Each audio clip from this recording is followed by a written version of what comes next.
ओम नमः शिवाय, ओम नमः शिवाय, ओम नमः शिवाय। दोस्तों, गुप्त साधना तंत्र में मैं आपको 10वां पटल प्रस्तुत कर रहा हूँ।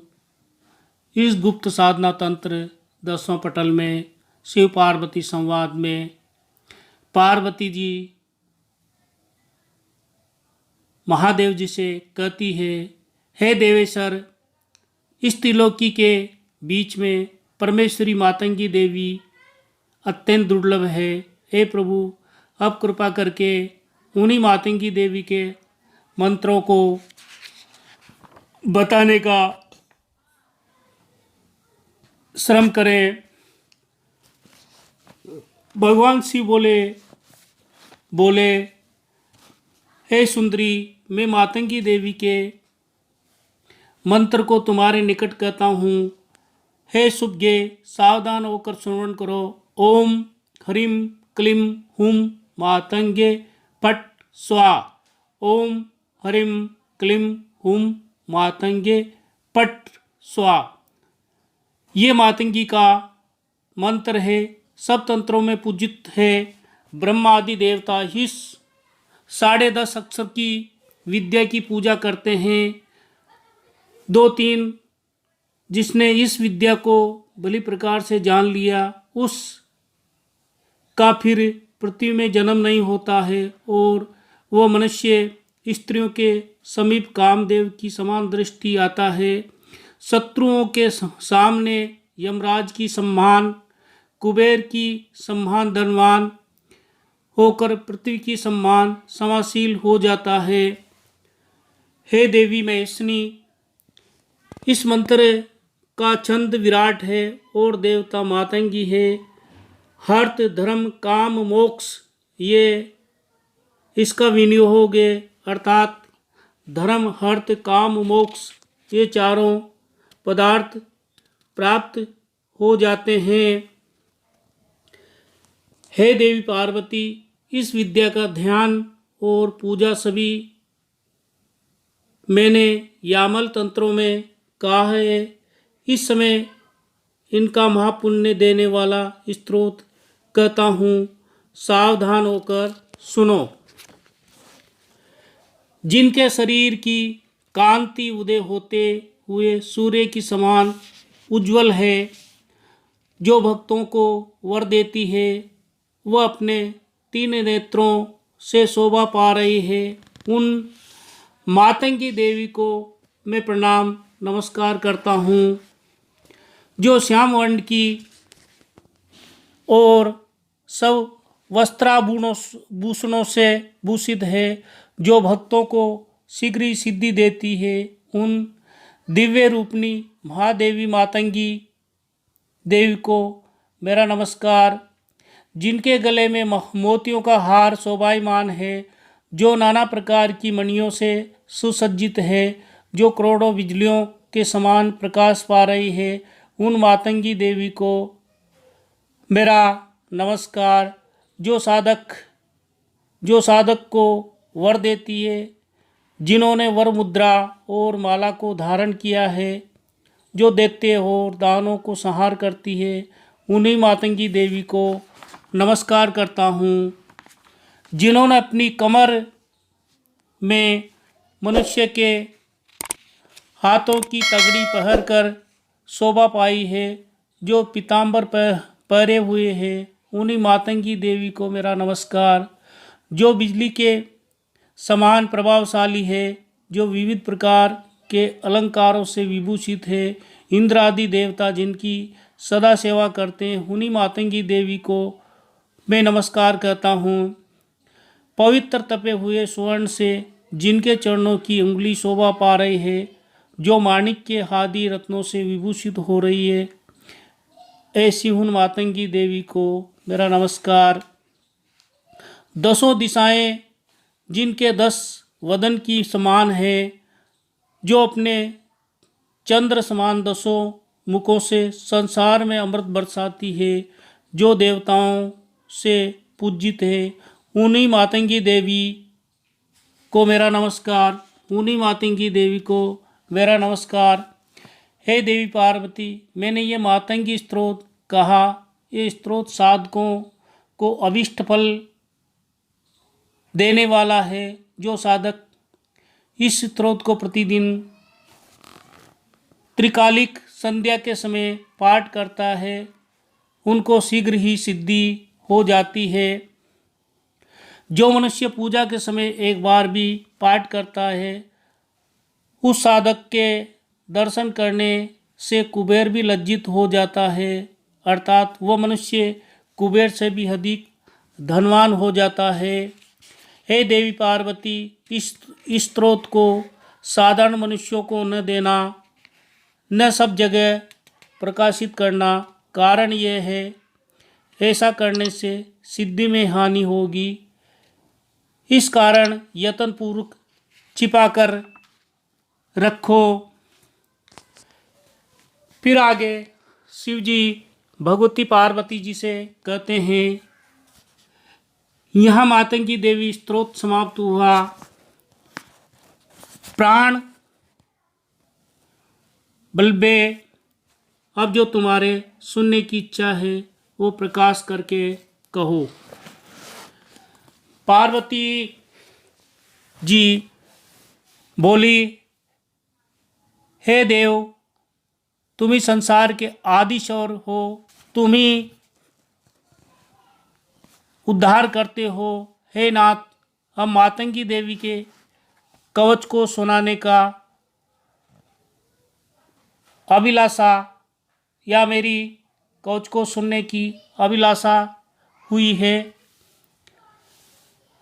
हे देवेश्वर, जिनकी पूजा करने से कुबेर धनपति हुए, जिनकी पूजा से इंद्र त्रिदेश्वर हुए, ब्रह्मा विष्णु महारुद्र ने जिनकी पूजा करके सृष्टि की स्तुति करने हारे और प्रलय का संसार अधीश्वर हुए, उन्हीं मातंगी देवी को मेरे प्राण दया कर कही है। शिव जी बोले, मैं मातंगी देवी के कवच को कहता हूँ, तुम श्रवण करो। ये कवच सर्वसाधारण को शुभ का देने वाला है। हे देवी, मैं तुम्हारे स्नेह के वशीभूत होकर परम ब्रह्मा स्वरूप इस कवच को कहता हूँ। ये कवच त्रिलोकी की रक्षा करता है। इस त्रिलोकी की रक्षा करने वाले कवच के ऋषि दक्षिणामूर्ति नाम वाले भैरू जी कहे हैं। चंद विराट है, मातंगी देवी है और धर्म अर्थ काम मोक्ष इसमें इसका विनियोग होता है। अर्थात इस कवच के पाठ करने से धर्म अर्थ काम मोक्ष इन चारों वेगों की प्राप्ति होती है।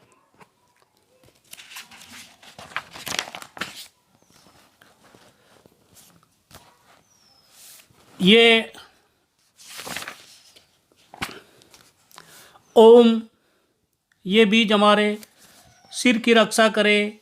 इसी प्रकार हरिम, ये हमारे मस्तक की, क्लीम, ये बीज हमारे दोनों नेत्रों की, नासिक की, माँ, ये वर्ण हमारे वदन की, त, ये वर्ण हमारे कंठ देश, डेग्यू, ये वर्ण हमारे दोनों कंधों को, फ, ये वर्ण हमारे स्तनों, हा, ये हमारे पीठ की, नाभि, उदर, लिंग, देश,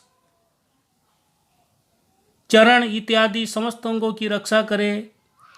ये 10.5 अक्षर विद्या मेरे समस्त शरीर की रक्षा करे।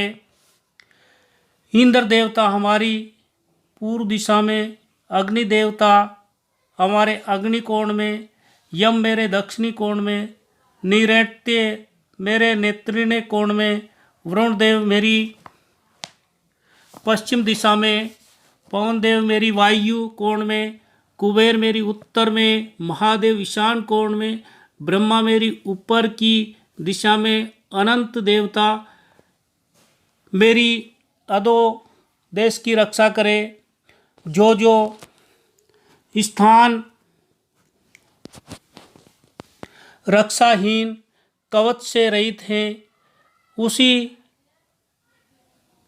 स्थानों में सर्व सिद्धि देने वाली मातंगी जी रक्षा करे। हे देवी, तुमसे ये मैंने परम अद्भुत कवच को कहा है। इस कवच का प्रतिदिन प्रातःकाल, मध्याह्न समय और सायंकाल को जो कोई पाठ करता है वह साक्षात शिव स्वरूप हो जाता है। मूल मंत्र से देवी को हार्ट पुष्पांजलि देकर एक बार ही इस कवच को पाठ करने से शस्त्र पूजा फल होता है।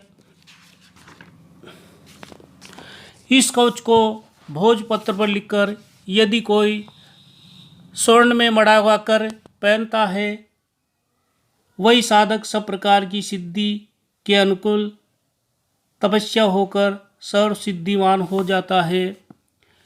हे पार्वती देवी, जो मनुष्य इस सर्व रक्षा करने वाले कवच का करता है, उसके शरीर में जो यदि किसी प्रकार से ब्रह्मा का लग भी जाए तो वह अस्त्र कुसमयी माला होकर उसके शरीर से शोभित होता है, इसमें संदेह नहीं है। आगे शिव पार्वती संवाद में शिव जी कहते हैं, हे देवी, ये कवच भक्तिहीन मनुष्य को और पर शिष्य को न दे। जो शांत और अपना शिष्य हो उसी को ये कवच देना चाहिए। इसके विपरीत होने से इसका पतन, अवनति हो जाती है। आगे शिव पार्वती संवाद में शिव जी कहते हैं, हे देवी, जो साधक प्रातःकाल में गुरु की पूजा कर इस कवच का पाठ करता है, उसको सर्व सिद्धि मिलती है। वो मनुष्य साक्षात शिव भगवान समान हो जाता है, इसमें संदेह नहीं है। आगे शिव पार्वती संवाद में शिव जी कहते हैं, हे देवी, जो साधक मध्याह्न के समय में अपने शस्त्र कमलों के पत्तों पर गुरुदेव की चिंता करते करते इस कवच का पाठ करता है, वो कुबेर की समान धनवान हो, कामदेव की समान रूपवान हो जाता है। जो मनुष्य संध्या के समय हृदय कमल में इष्ट देवता का ध्यान करके इस कवच का पाठ करे, वो सब प्रकार की सिद्धि पाकर भैरव की समान सब जगह विचरण कर सकता है। यदि कोई साधक गुरु की पूजा में रत होकर इस कवच का पाठ करता है, उसके घर में लक्ष्मी सरस्वती सुख से निवास करती है। आगे शिव पार्वती संवाद में शिव जी पार्वती जी से कहते हैं, हे देवी, इस कवच को न जानकर यदि कोई भी मातंगी देवी पूजा करे या मंत्र जप करे तो वह इस लोक में दरिद्र है। मरने के समय पर लोक गमन कर फिर शुक्र की योनि को होता है। आगे कहते हैं, हे देवी, यहाँ पर्यंत मातंगी देवी का कवच समाप्त हुआ है। वल्लभे, इसके पीछे अब जो कहता हूँ वह श्रवण करो। 60 शास्त्र के मंत्र को जप कर बुद्धिमान साधक जप के दशांश अर्थात 60 दिन होम करे। हे देवी, डाक की लकड़ियों से होम करना चाहिए। इस प्रकार जप होम करके साधक सर्व सिद्धि संपन्न हो सकता है। इसके पीछे होम का दशांश तर्पण का दशांश अभिषेक करने चाहिए। हे देवी, साधक इस कार्य को करके अभिषेक के दशांश ब्राह्मण भोजन करावे। जो मनुष्य इस प्रकार से मातंगी देवी की पूजा करता है, वो साधक सब प्रकार से सिद्धि प्राप्त कर सकता है। हमारे इस वचन का कदाचित अन्यथा मत जानो। हे देवी, यदि एक बार इस प्रकार साधन करने से सिद्धि न हो तो पुनर्बार इसी प्रकार से पूजा करके निश्चय सिद्धि प्राप्त होगी। 10वां पटल समाप्त। ओम नमः शिवाय, ओम नमः शिवाय, ओम नमः शिवाय।